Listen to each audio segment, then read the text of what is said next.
Hello student, Vipin classes exam में आप लोगों का स्वागत है। आज हम आपने पिछले भी भाग में आपने देखा है कि वृत्त से संबंधित हमने क्वेश्चन आप लोगों को समझाए हैं। आपको उम्मीद है आप लोगों को जरूर समझ में आया होगा और बेसिक अध्ययन के बारे में हमने बताया है आपको। ठीक है, कैसे हमारे पहिए रूल मतलब चक्कर लगाते हैं, किस पर चक्कर लगाते हैं, हमने बहुत आसान तरीके से आपको समझाने की कोशिश किया है। जो भी बच्चे हमारे साथ जुड़े हैं उन्होंने अच्छे से समझा होगा। तो आज हम उसके बाद अगले भाग में चलते हैं।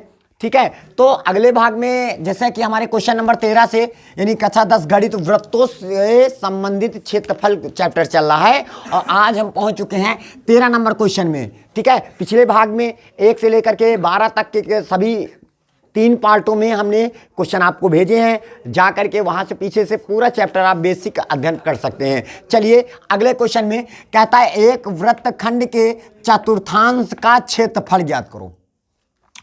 कोई वृत्त है, समझना बात को, ये हमारे पास क्या है, वृत्त है।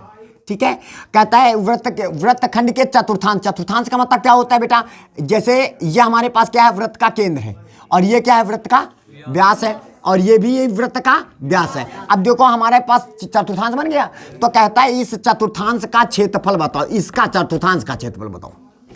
क्या बताना है, चतुर्थांश। अब बताइए कि चतुर्थांश जब एक दूसरे के होते हैं तो कितने अंश का कोण बनाते हैं, 90 अंश का कोण बनाते हैं। यानी थीटा का मान कितना है, 90 डिग्री का है। कितना आ गया, जो चतुर्थांश समझ में आए। यानी वृत्त को कै भागों में विभक्त कर दो, 4 भागों में, बराबर बराबर। वो कब विभक्त होगा, जब आपको कोई 2 व्यास खींच दीजिए एक दूसरे के लंबवत, खींचेंगे तो हमारा वृत्त 4 भागों में विभक्त हो जाएगा। जो पहला भाग होगा उसी को मतलब कोई भी भाग पकड़ लीजिए तो ये हो जाएगा हमारा चतुर्थांश। क्या हो जाता है, चतुर्थांश हो जाता है। कहता है इसका क्षेत्रफल ज्ञात करो जिसकी परिधि, ये जो परिधि है ना, ये परिधि है 22 सेंटीमीटर। यानी वृत्त की परिधि कितनी है हमारे पास, क्वेश्चन हल करते हैं बेटा।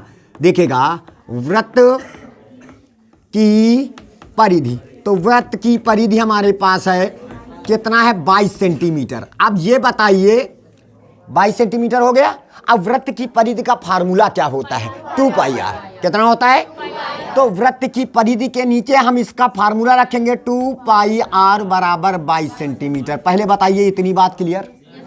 अब 2 लिखेंगे, पाई का मान 22/7 लिखा जाएगा और r बराबर 22 हो गया सेंटीमीटर। 22 से 22 बेटा कैंसिल हो जाएगा, 7 का नाम 7 और 2 गुणे में था बटे में आ जाएगा। तो r का मान कितना आ गया, 7/2 सेंटीमीटर। दैट्स ऑल, हो गया। अब बताइए वृत्त का जो ये चतुर्थांश है तो थीटा कोण कितना है, 90। थीटा बराबर कितना हो जाएगा, 90 डिग्री हो जाएगा।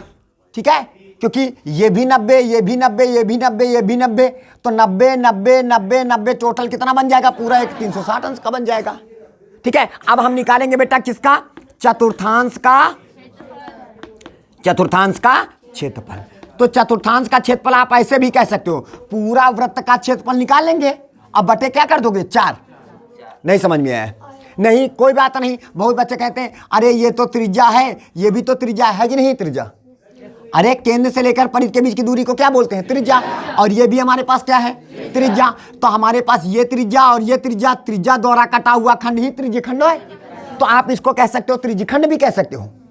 ऐसी बात नहीं है आप सोचो कि अरे सर चतुर्थांश लिख दिए तो इसका नया फार्मूला होता है। कोई दिक्कत नहीं।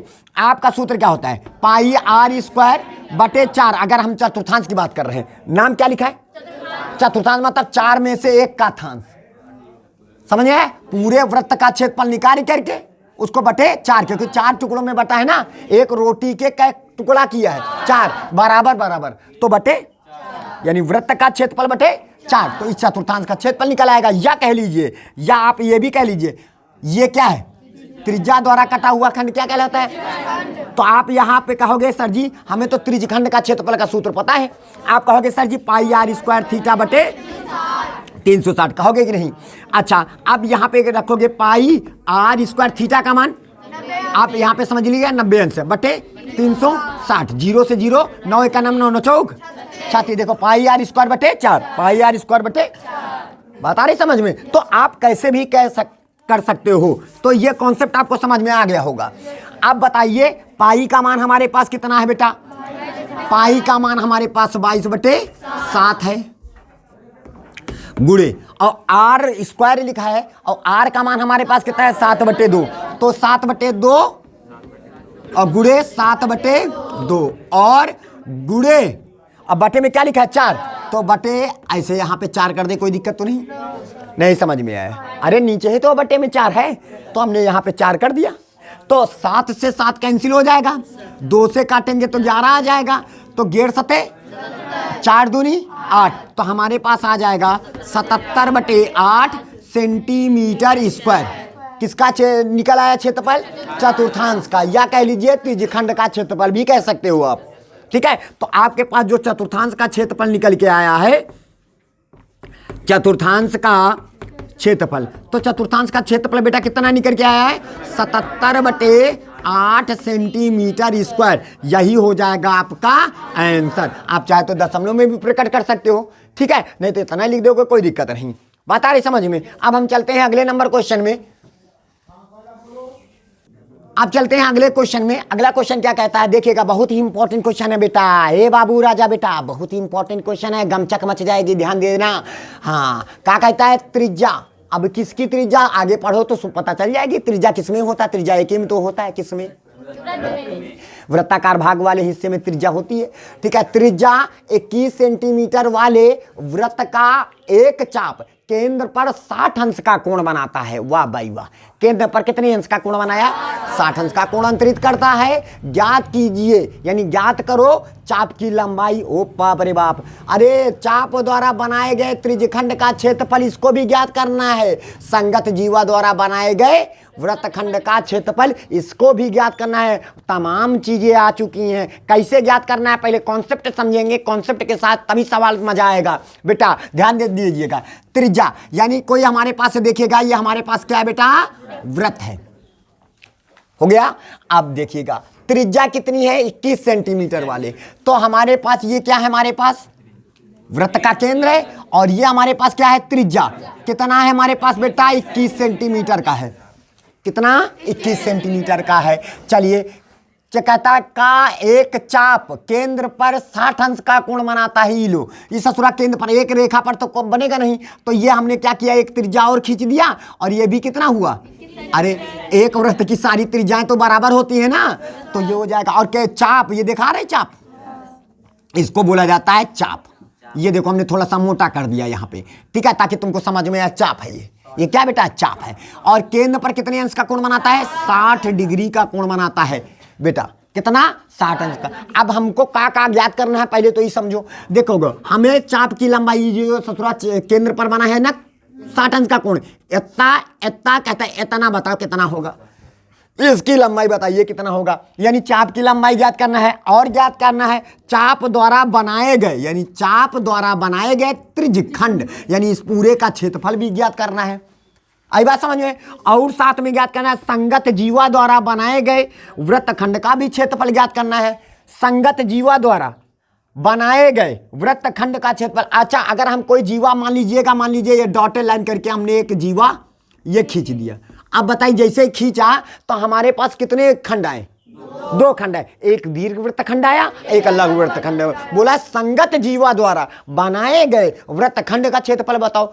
हमने जब जीवा खींचा, ध्यान दो बेटा, हमने जीवा खींचा तो हमारा वृत्तखंड कितने भागों में विभक्त हो गया? 2। कौन कौन सा नाम है उसका? हाँ, लघु वृत्तखंड और दीर्घ वृत्तखंड, है कि नहीं है? अच्छा चलिए, अब हम आगे बढ़ते हैं। तो सबसे पहले हमारे पास का दिया गया है बेटा, ध्यान से पढ़िएगा, बहुत इंपॉर्टेंट क्वेश्चन है, एकदम जान लीजिएगा। इस प्रश्नावली का सबसे महत्वपूर्ण, सबसे खतरनाक हर चीजें लेके आया है। ये सवाल पढ़ लीजिएगा तो समझ लेने के आपका सारे चीजें कॉन्सेप्ट आपका क्लियर हो गया। चलिए देखिएगा हमारे पास क्या दिया गया है। वृत्त की त्रिज्या कितना दिया गया? क्वेश्चन को हल करते हैं।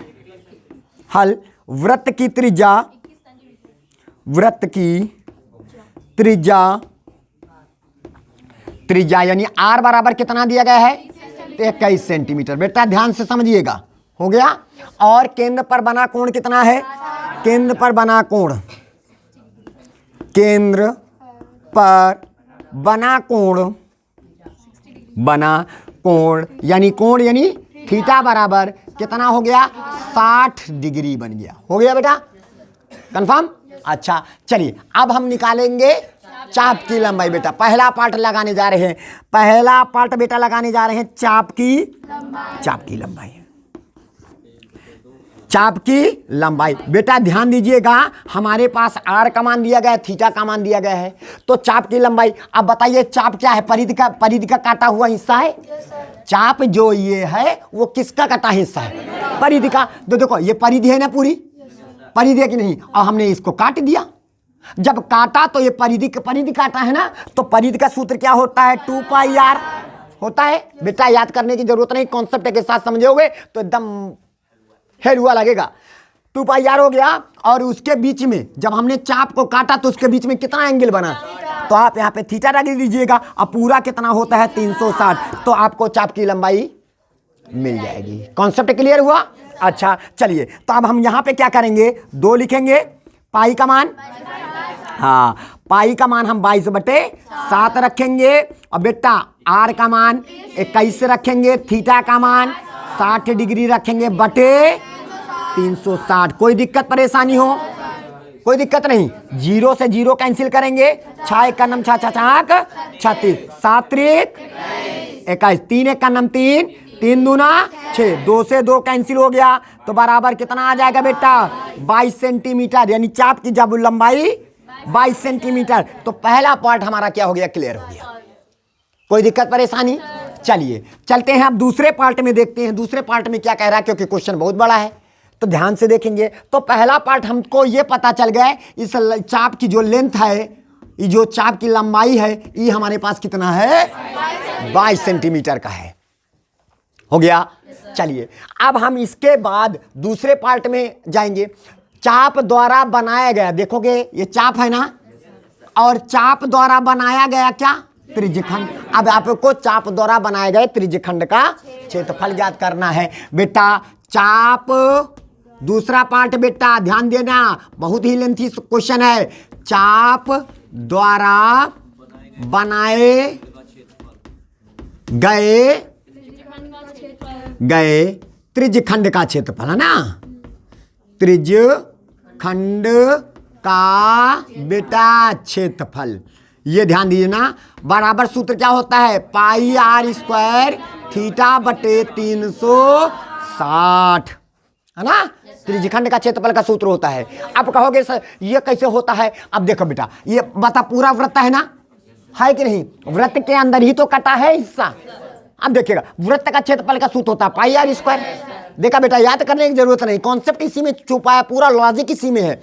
वृत्त का क्षेत्रफल होता है पाई आर स्क्वायर। तो हमको तो पूरा नहीं चाहिए, हमको तो उतना चाहिए जितने में थीटा एंगल कोण बनाया है, तभी तो त्रिज्यखंड होता है। तो पूरे वृत्त का क्षेत्रफल होता है पाई आर स्क्वायर, और हमें उतना हिस्सा चाहिए जितने में उसने एक एंगल बनाया है, इतने का क्षेत्रफल चाहिए। और इसमें कितना एंगल बनाया? पूरा कितने का होता है? That's all. सूत्र क्लियर? नहीं समझ में आया? अच्छा अब बताइए पाई का मान बेटा कितना है? 22/7। आर का मान बेटा कितना है? कितना है? 21, सॉरी 21 गुणे 21, क्योंकि आर स्क्वायर लिखा है तो 2 बार 21 गुणे 21 करेंगे। और थीटा का मान 60 डिग्री। और बेटा कितना समझ में आया बेटा? अच्छा चलिए ये कैंसिल आउट हो गया, 6 1 का नम 6 हो गया, और 6 6 36 हो जाएगा बेटा, है ना। और 7 3 21 हो जाएगा, 3 से 3 काटेंगे 2 आ जाएगा, और 2 से बेटा काटेंगे तो 11 आ जाएगा। इतनी बात आई। अब 11 को हम किससे गुणा करेंगे? 21 से गुणा करेंगे, तो 11 1 का नम 11 1, और 11 दूनी 22 1 23, तो हमारे पास आ जाएगा 23। और काहे में आएगा? Centimetre square. Very good. तो ये हो जाएगा सेंटीमीटर स्क्वायर। यानी हमारे पास ये जो त्रिज्यखंड है ना, त्रिज्या द्वारा कटा हुआ खंड क्या कहलाता है? त्रिज्यखंड। यानी त्रिज्यखंड का क्षेत्रफल क्लियर। कोई बात दिक्कत?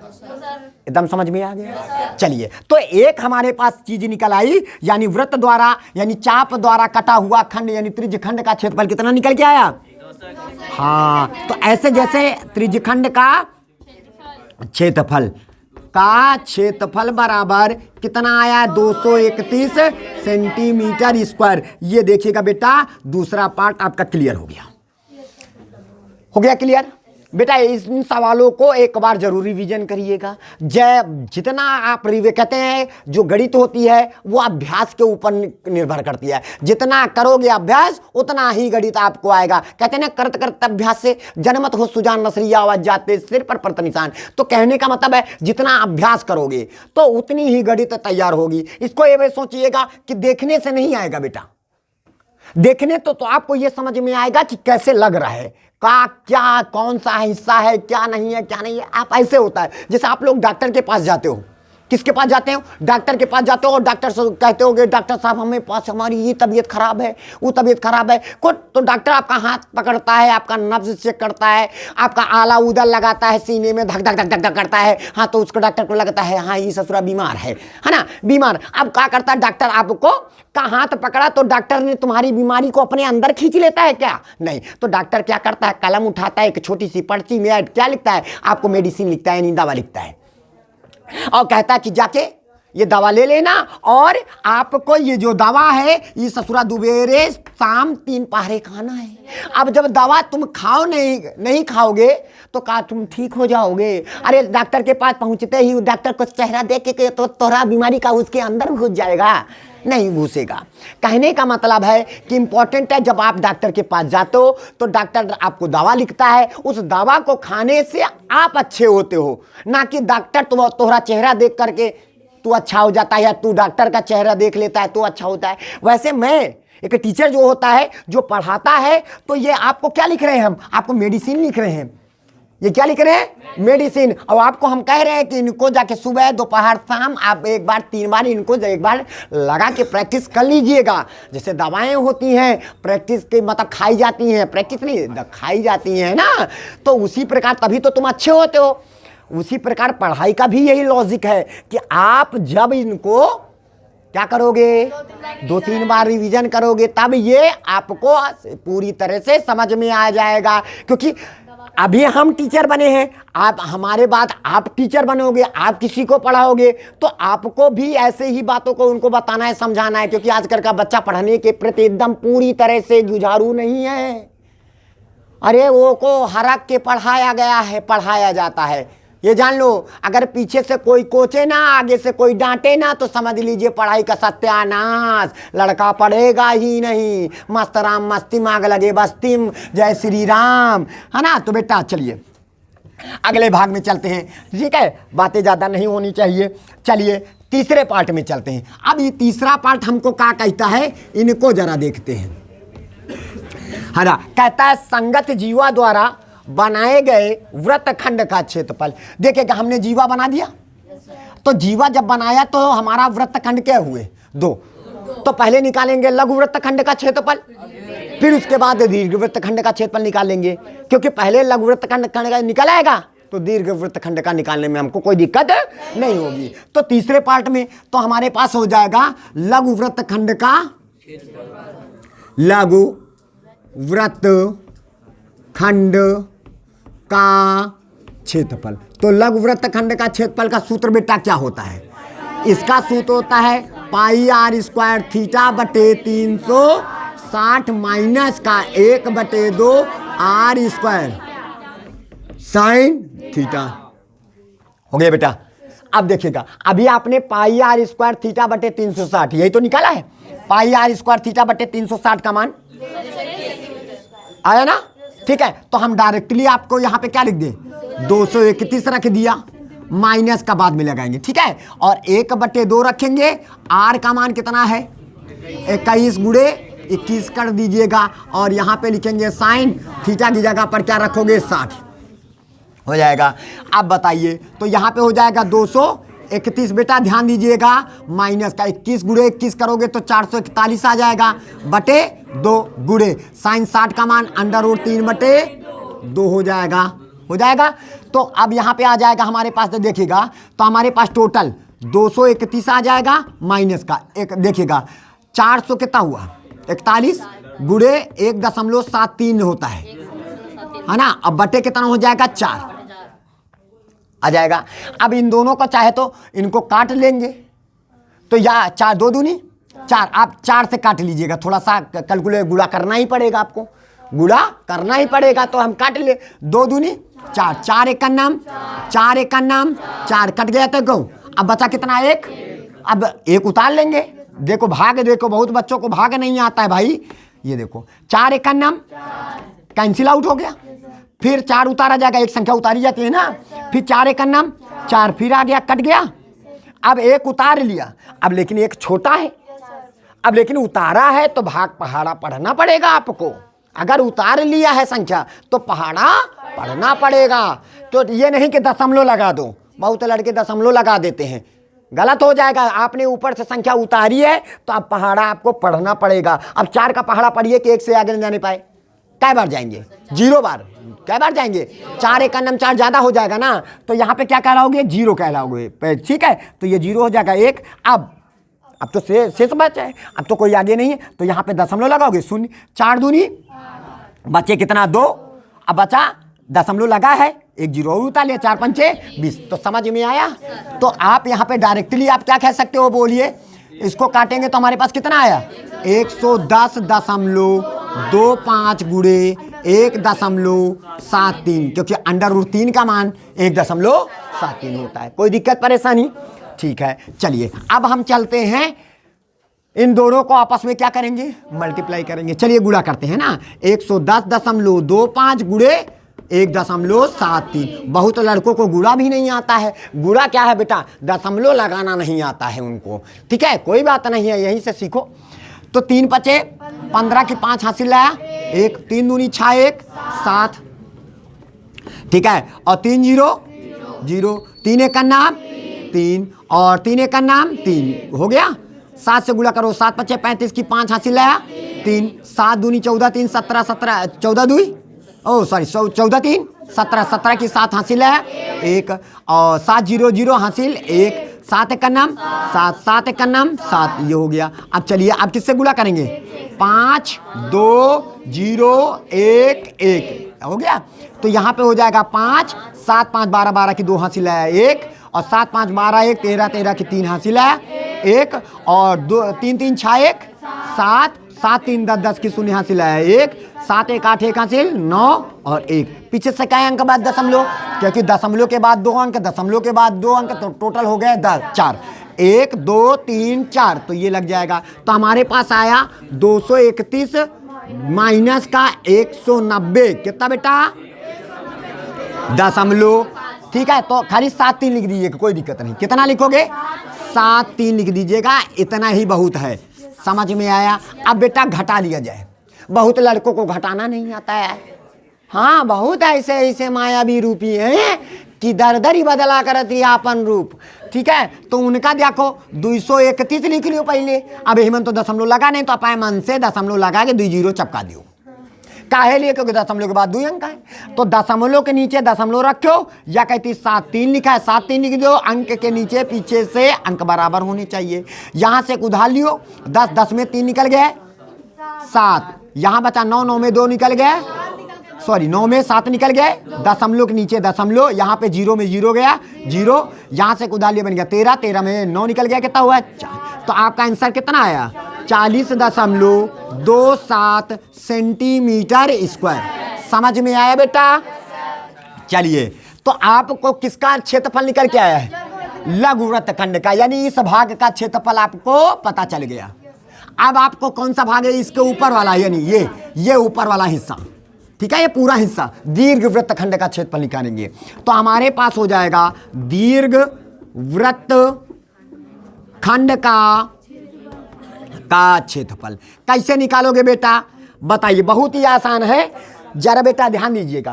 पूरे वृत्त का क्षेत्रफल निकाल के उसमें से लघु वृत्तखंड का क्षेत्रफल क्या कर देंगे, घटा देंगे, तो ऊपर वाला निकल आएगा। नहीं समझ में आया बेटा, देखिएगा ये हमारा पूरा वृत्त है, पूरे वृत्त का क्षेत्रफल निकालेंगे, ये क्या है, ये लघु वृत्तखंड है, तो हम पूरे वृत्त का क्षेत्रफल निकालेंगे, उसमें से लघु वृत्तखंड का क्षेत्रफल घटा देंगे, यानी हटा देंगे, तो हमारे पास दीर्घ वृत्तखंड का निकल आएगा।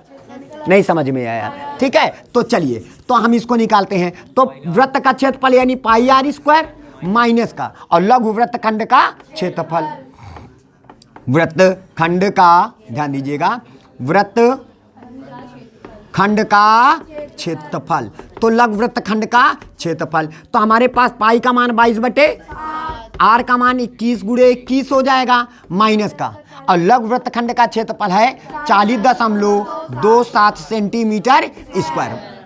बताइए। अच्छा, 7 से काटेंगे 7 त्रिक 21, 21 नहीं कितना होता 63, और 63 दूना 126, अरे 21 नहीं 63, 63 को हम 22 से गुणा करेंगे तो 63 दूना 126 की 6 हासिल हुआ 12, और 63 दूना 126, 126 में 12 और जोड़ेंगे तो 138 हो जाएगा।